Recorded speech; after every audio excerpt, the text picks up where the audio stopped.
Welcome to civil services study. Welcome back. आज है 23 मई 2020 और लगाते हैं यूपीएससी सिविल सर्विसेज का टेस्ट नंबर 351। इंपॉर्टेंट होंगे करंट अफेयर्स के प्रश्न। तो क्वेश्चन नंबर 1 है, निम्नलिखित कथनों पर विचार कीजिए। 3 स्टेटमेंट है यहाँ पर, बताने के इनमें से कौन सा सही है।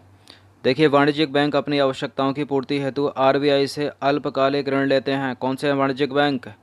सभी को पता होगा, 50 बार बताया है। अब देखिए, और इस ऋण पर आरबीआई को उन्हें जिस दर पर ब्याज देना पड़ता है उसे रेपो रेट कहते हैं।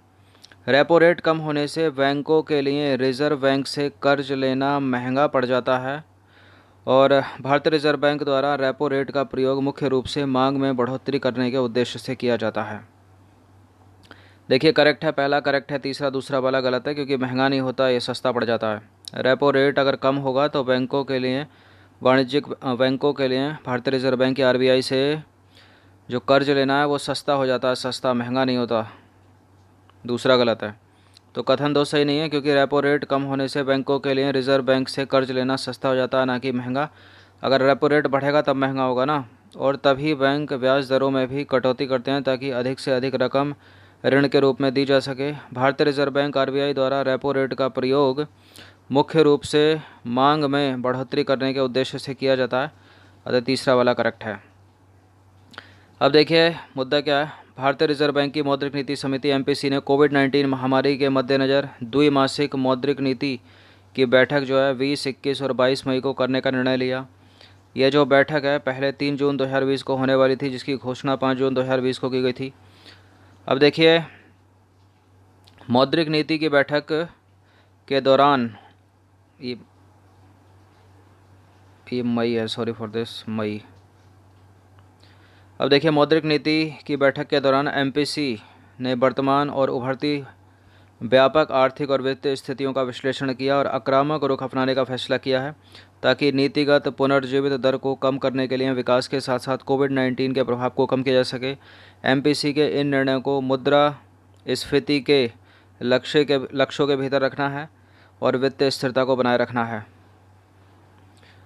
दूसरा प्रश्न है, डब्ल्यूएचओ के संदर्भ में कुछ स्टेटमेंट है, समाचारों की सुर्खियों में है विश्व स्वास्थ्य संगठन। अभी देखिए, भारत 12 जनवरी 1948 को डब्ल्यूएचओ में शामिल हुआ था। डब्ल्यूएचओ का मुख्यालय जिनेवा, स्विट्जरलैंड में है और हाल ही में केंद्रीय स्वास्थ्य और परिवार कल्याण मंत्री डॉक्टर हर्षवर्धन की 34 सदस्यीय कार्यकारी बोर्ड के अध्यक्ष बने हैं ये। देखिए, करेक्ट है, पहला स्टेटमेंट करेक्ट है, दूसरा स्टेटमेंट, तीसरा स्टेटमेंट भी करेक्ट है। अभी हाल ही में केंद्रीय स्वास्थ्य और परिवार कल्याण मंत्री, जिनका नाम है डॉक्टर हर्षवर्धन, डब्ल्यूएचओ की 34 सदस्यीय कार्यकारी बोर्ड के अध्यक्ष बने हैं वो। तो तीनों के तीनों सही हैं। इसका आंसर हो जाएगा ऑप्शन नंबर डी, उपरोक्त सभी यही हैं, डॉक्टर हर्षवर्धन। तो केंद्रीय स्वास्थ्य एवं परिवार कल्याण मंत्री डॉक्टर हर्षवर्धन ने विश्व स्वास्थ्य संगठन के 34 सदस्यीय कार्यकारी बोर्ड के अध्यक्ष के रूप में 22 मई को कार्यभार संभाल लिया है। उन्होंने जापान के डॉक्टर हिरोकी नकटानी का स्थान लिया है और डब्ल्यूएचओ में 2 निकाय, विश्व स्वास्थ्य सभा और कार्यकारी बोर्ड द्वारा जो है वो निर्णय किए जाते हैं। चलिए आ जाइए क्वेश्चन नंबर 3 पर। निम्नलिखित कथनों पर विचार करना है।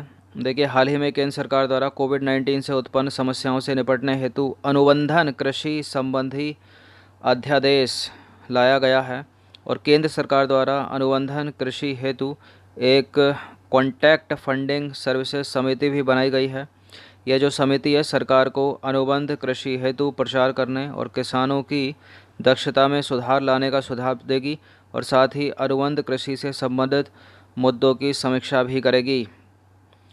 ये दोनों के दोनों स्टेटमेंट गलत हैं। सेंट्रल गवर्नमेंट ने नहीं किया, ये डी हो जाएगा इसका उत्तर। तो किसने किया फिर? ये उड़ीसा की सरकार ने।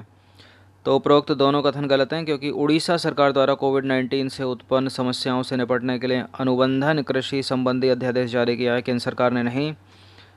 इसके साथ ही उड़ीसा सरकार द्वारा अनुबंधन कृषि हेतु एक कॉन्ट्रैक्ट फंडिंग एंड सर्विसेज समिति भी बनाई जाएगी और यह समिति सरकार को अनुबंध कृषि हेतु प्रचार करने और किसानों की दक्षता में सुधार लाने के लिए सुझाव देगी और साथ ही अनुबंधन कृषि से संबंधित मुद्दों की समीक्षा भी करेगी।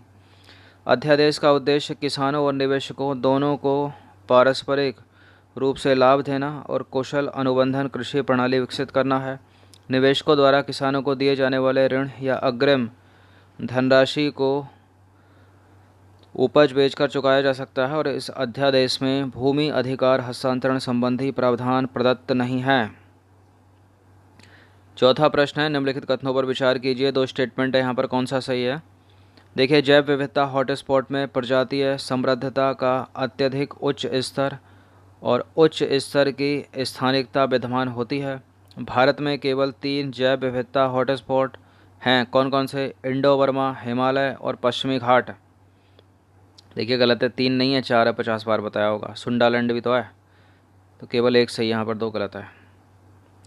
तो देखिए कथन 2 सही नहीं है, क्योंकि भारत में 4 जैव विविधता हॉटस्पॉट हैं। एक तो हिमालय हो गया, इंडो बर्मा हो गया, वेस्टर्न घाट और श्रीलंका, और सुंडालैंड।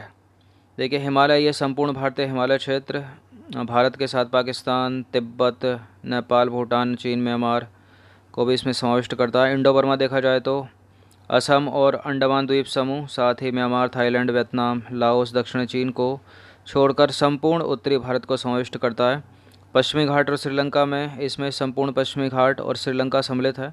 सुंडालैंड में देखा जाए तो इसमें निकोबार द्वीप समूह और Indonesia, Malaysia, Singapore, Brunei, Philippines शामिल हैं। तो 4 हैं, 4 कितने हैं? 4 हैं, 4 3 नहीं है।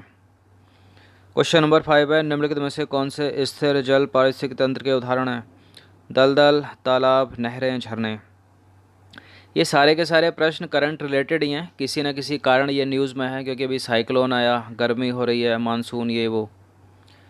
अब किस कारण से चर्चा में उससे ना पूछकर इस तरह से प्रश्न भी बना सकता है, तो हर तरह से तैयार रहिएगा। बताइए, स्थिर जल पारिस्थितिक तंत्र के कौन कौन से उदाहरण हैं? स्थिर मतलब स्टेबल।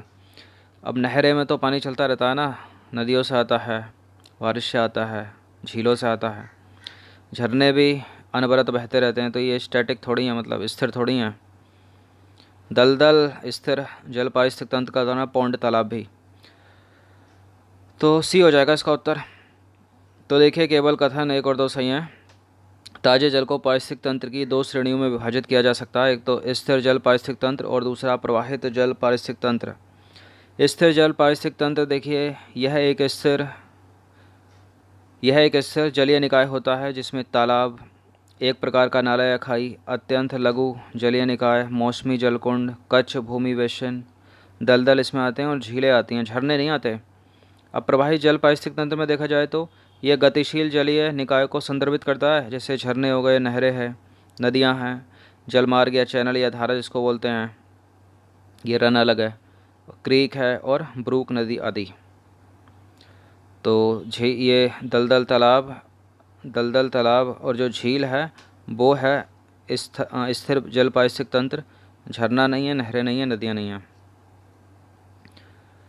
क्वेश्चन नंबर 6 है, प्रधानमंत्री मत्स्य संपदा योजना के संदर्भ में निम्न कथनों पर विचार कीजिए।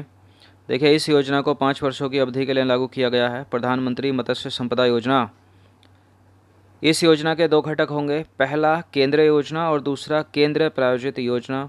इसमें केंद्रीय योजना के तहत 3 वर्ग होंगे और केंद्र प्रायोजित योजना के तहत 2 प्रमुख श्रेणियां होंगी।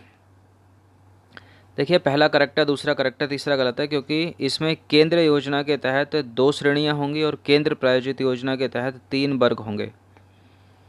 तो केवल 1 और 2 सही हो जाएगा ना, फिर यहाँ पर ऑप्शन नंबर सी। तीसरा तो गलत है, थर्ड को एलिमिनेट कर दीजिए। तो देखिए, प्रधानमंत्री नरेंद्र मोदी की अध्यक्षता में केंद्रीय मंत्रिमंडल ने प्रधानमंत्री मत्स्य संपदा योजना के क्रियान्वयन को मंजूरी दी है। इस योजना का उद्देश्य नीली क्रांति के माध्यम से देश में मत्स्य पालन के सतत और जवाबदेह विकास को सुनिश्चित करना है। ये जो योजना है 5 वर्ष के लिए लागू की गई है, 2020-21 से 24-25। इस योजना के 2 घटक होंगे, पहला केंद्र योजना और दूसरा केंद्र प्रायोजित योजना। केंद्र योजना और केंद्र प्रायोजित योजना। और जो केंद्र योजना है, ध्यान दीजिएगा, जो केंद्र योजना है उसके 2 वर्ग होंगे और जो केंद्र प्रायोजित योजना है उसके 3 वर्ग होंगे। ध्यान से। क्वेश्चन नंबर 7 है, 3 लाख करोड़ रुपए की आपातकालीन क्रेडिट लाइन गारंटी योजना प्राप्त करने से चर्चा में रहे मुद्रा योजना के तहत किन श्रेणियों में ऋण प्रदान किया जाता है? बताइए। इसको वैसे याद रखिए सीधे सीधे, केवल तरुण, किशोर तरुण, केवल शिशु।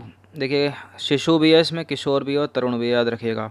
3 लाख करोड़ रुपए की आपातकालीन क्रेडिट लाइन गारंटी योजना प्राप्त करने से चर्चा में रही जो मुद्रा योजना है इसके तहत शिशु, किशोर और तरुण इन तीनों श्रेणियों में जो है वो ऋण प्रदान किया जाता है। क्वेश्चन नंबर 8 है, निम्नलिखित में से कौन से कारक या कौन सा कारक मधुमक्खियों के अस्तित्व के लिए संकट है? मोबाइल टावर के रेडिएशन, अत्यधिक वन उन्मूलन, खाद्य और नकदी फसलों को ज़्यादा प्रोत्साहन देना, कृषि में अत्यधिक कीटनाशकों का प्रयोग। देखिए ऐसा प्रश्न है कि ये पढ़ने से ही लग रहा है कि हाँ ये कारण होगा, तो होगा, सारे के सारे करेक्ट हैं, डी हो जाएगा इसका उत्तर। क्यों पूछा गया प्रश्न? प्रतिवर्ष 20 मई को यानी 3 दिन पहले संपूर्ण विश्व में विश्व मधुमक्खी दिवस मनाया गया। यह जो दिवस है मधुमक्खी पालन के आधुनिक तकनीक के जन्मदाता एंटोन जनसा के जन्म दिवस के उपलक्ष्य में मनाया जाता है। इस विशेष दिवस को संयुक्त राष्ट्र के खाद्य एवं कृषि संगठन के 40वें सत्र में अनुमोदित किया गया था। World bee day, honey bee भी बोलते हैं इसको। देखिए अब बात करें जैव विविधता में मधुमक्खियों की भूमिका क्या है।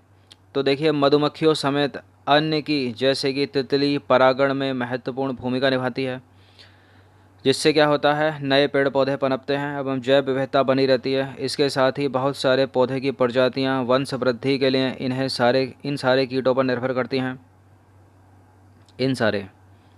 अगर इनका अस्तित्व समाप्त हो जाए तो बायोडायवर्सिटी जो है वो संकट में आ जाएगी। इनका उन्मूलन वैश्विक खाद्य संकट को भी बढ़ावा दे सकता है। मधुमक्खी समेत अन्य कीट कई पक्षियों समेत कई जीव जंतुओं के भोजन भी होते हैं। इनके समाप्त होने से खाद्य श्रृंखला जो है वो प्रभावित होगी, जिसके कारण जैव विविधता पर संकट आ सकता है। क्वेश्चन नंबर 9 है, हाल ही में नवीन एवं नवीकरणीय ऊर्जा मंत्रालय ने किस मंदिर एवं शहर के 100% मतलब 100% सोलराइजेशन का दायित्व ग्रहण किया है? ये इम्पोर्टेंट है प्रश्न, याद रखिएगा इसको। क्या है इसका उत्तर? जेके टेम्पल नई दिल्ली नहीं है, खजुराहो के मंदिर मध्य प्रदेश में नहीं है, लोटस टेम्पल दिल्ली में नहीं है, सूर्य मंदिर कोणार्क का सूर्य मंदिर उड़ीसा। तो देखिए हाल ही में नवीन एवं नवीकरणीय ऊर्जा मंत्रालय ने उड़ीसा में कोणार्क सूर्य मंदिर और कोणार्क शहर के 100% सोलराइजेशन का दायित्व जो है वो ग्रहण किया है। इस योजना के बारे में जानकारी देते हुए विद्युत तथा नवीन एवं नवीकरणीय ऊर्जा मंत्री, नाम क्या उनका, आर के सिंह ने बताया कि भारत सरकार ने ऊर्जा के आधुनिक उपयोग तथा प्राचीन सूर्य मंदिर के बीच तालमेल के संदेश को प्रकट करने तथा सौर ऊर्जा के महत्व को प्रोत्साहन करने के लिए ओडिशा में ऐतिहासिक कोणार्क सूर्य मंदिर को सूर्य नगरी के रूप में विकसित करने के प्रधानमंत्री के विज़न को आगे लाने के उद्देश्य के साथ इस योजना का जो है शुभारंभ किया है। 10वां प्रश्न है, हाल ही में प्रवासियों के लिए खाद्यान्नों के आवंटन हेतु आत्मनिर्भर भारत पैकेज की स्वीकृति दी गई है। इस संदर्भ में निम्नलिखित कथनों में से कौन सा एक गलत है? आत्मनिर्भर भारत पैकेज। देखिए प्रधानमंत्री नरेंद्र मोदी की अध्यक्षता में केंद्रीय मंत्रिमंडल ने करीब 8 करोड़ प्रवासियों मतलब फंसे हुए भारतीयों के लिए केंद्रीय भंडारण से मई और जून मतलब 2 महीने के लिए 2020 के लिए मई और जून 2020 में 2 महीने के लिए प्रति व्यक्ति 5 किलोग्राम निःशुल्क खाद्यान्न के आवंटन को पूर्वव्यापी स्वीकृति दे दी है। इसमें करीब 2,982.27 करोड़ रुपए की खाद्य सब्सिडी प्रदान की जाएगी। अच्छा, ये आंकड़ा अगर किसी प्रश्न में बनाया जाता है तो क्या यूपीएससी इतने डीप आंकड़े को गलत कर सकती है? अधिकतर इस तरह के स्टेटमेंट करेक्ट हो जाते हैं, करेक्ट है ये भी। इस आवंटन से कोविड-19 के कारण हुए आर्थिक व्यवधान से फंसे हुए प्रवासियों के द्वारा सामना की जा रही कठिनाइयों को कम किया जा सकेगा। बिल्कुल ऐसा करोगे तो कठिनाई तो कम होगी ना। सारे के सारे तो करेक्ट हो गए इसमें, पहला भी, दूसरा भी, तीसरा भी, तो गलत तो कोई है नहीं। इसका उत्तर हो जाएगा डी, इनमें से कोई भी गलत नहीं है। अब है 11वां प्रश्न, केंद्रीय मंत्रिमंडल ने खाद्य प्रसंस्करण इकाइयों के लिए 10,000 करोड़ रुपए के परिव्यय की किस योजना की संतुष्टि दी है? ये कुछ इंपॉर्टेंट है, इनको भी सीधे सीधे याद रखिए। तो इस योजना का नाम भारतीय जन और खाद्यान्न योजना नहीं है, भारतीय मझोला योजना नहीं है, सूक्ष्म खाद्य प्रसंस्करण उद्यमों को औपचारिक रूप देने की योजना है। फिर से सुन लीजिए, केंद्रीय मंत्रिमंडल ने खाद्य प्रसंस्करण इकाइयों के लिए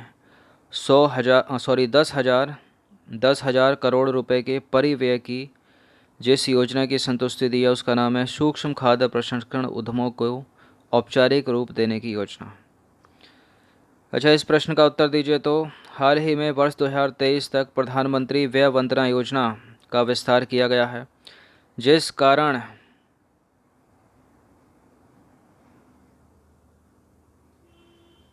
ये होना चाहिए यहाँ पे, जिस कारण ये समाचारों की सुर्खियों में बनी हुई है। इस योजना का उद्देश्य क्या है एवं इसके लाभार्थी कौन हो सकते हैं? इस योजना का उद्देश्य क्या? जीवन में असुरक्षा।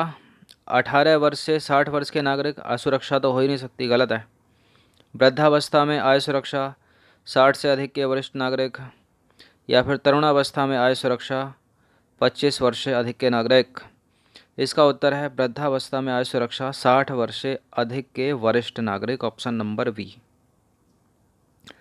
चलिए इस प्रश्न का उत्तर दीजिए। तो हाल ही में वाणिज्यिक तौर पर लॉन्च की गई अगप्पे चित्रा मैग्ना, क्या है ये? वाणिज्यिक तौर पर लॉन्च किया गया इसे अगप्पे चित्रा मैग्ना। कोविड-19 की जांच हेतु आरएनए निष्कर्षण किट है, या खाद्यान्नों की खरीद के लिए कोई ऑनलाइन पोर्टल है, या केवल सूती वस्त्रों की खरीद के लिए कोई ऑनलाइन पोर्टल है? इनमें से कोई नहीं। तो सूती वस्त्रों की खरीद के लिए ऑनलाइन पोर्टल यह है नहीं, खाद्यान्नों की खरीद के लिए ऑनलाइन पोर्टल यह है नहीं। क्या है ये? एक आरएनए निष्कर्षण किट है, कोविड-19 की जांच करने के लिए है। क्वेश्चन नंबर 14 है, पृथ्वी के समीप से गुजरने के कारण चर्चा में रहे 1997 VQ क्या है? क्या कोई जलता हुआ गैसीय पिंड है जो छोटे छोटे राख के ढेर में बदल गया, या कोई उल्का पिंड है जो पृथ्वी की कक्षा में आते ही जलने लगा, या फिर कोई एस्टेरॉयड है, सबसे बड़े खतरनाक एस्टेरॉयड अपोलो कैटेगरी में शामिल है वो, या फिर एक अज्ञात उड़न तस्तरी जो कुछ ही सेकंड में अपनी झलक दिखाकर टेलीस्कोप की नज़रों से गायब हो गई। देखिए, ना तो ये कोई जलता हुआ गैसीय पिंड है जो छोटे छोटे राख के ढेर में बदल गया, ना ही ये कोई उल्का पिंड है जो कि पृथ्वी की कक्षा में आते ही जलने लगा, ना ही ये कोई अज्ञात उड़न तस्तरी है जो कुछ ही सेकंड में दिखकर गायब हो गई। ये क्या है? ये तो एक क्षुद्र ग्रह है, एक एस्टेरॉयड है। पिछले कुछ माह में एस्टेरॉयड जो है समाचारों की सुर्खियों में बने रहे हैं। अच्छा, एक प्रश्न आता है, एस्टेरॉयड पाए कहाँ जाते हैं? किन दो ग्रहों की बेल्ट में पाए जाते हैं ये? तो मंगल और बृहस्पति के बीच पाए जाते हैं। अब मंगल से पहला है पृथ्वी, तो यहीं घूमते घूमते भटकते इधर चलने लगते हैं ये। एस्टेरॉयड क्या है, इस पर भी 50 बार क्वेश्चन बनाया होगा। तो देखिए, 1997 VQ एक क्षुद्र ग्रह है, मतलब एक एस्टेरॉयड है, और ये जो एस्टेरॉयड है सबसे बड़े और ख़तरनाक एस्टेरॉयड अपोलो की कैटेगरी का है। तो सीधे सीधे याद रखिएगा, 1997 VQ है क्या? डीप तो ज़्यादा जाएगी नहीं यूपीएससी। अगर थोड़ा इसको घुमा कर रख दिया तो एस्टेरॉयड के बारे में प्रश्न बना लेगी कि एस्टेरॉयड क्या होते हैं, किस ग्रहों की कक्षाओं में ये घूमते हैं, तो उस पर तो प्रश्न कई बार बनाया है। तो 1997 VQ क्या है? एक क्षुद्र ग्रह है, एक एस्टेरॉयड है। इसका उत्तर हो जाएगा ऑप्शन नंबर बी। तो 14 प्रश्न ऐड थे इस टेस्ट में, अच्छे से इसका रिवीजन कर लीजिएगा 1 से 2 बार। धन्यवाद।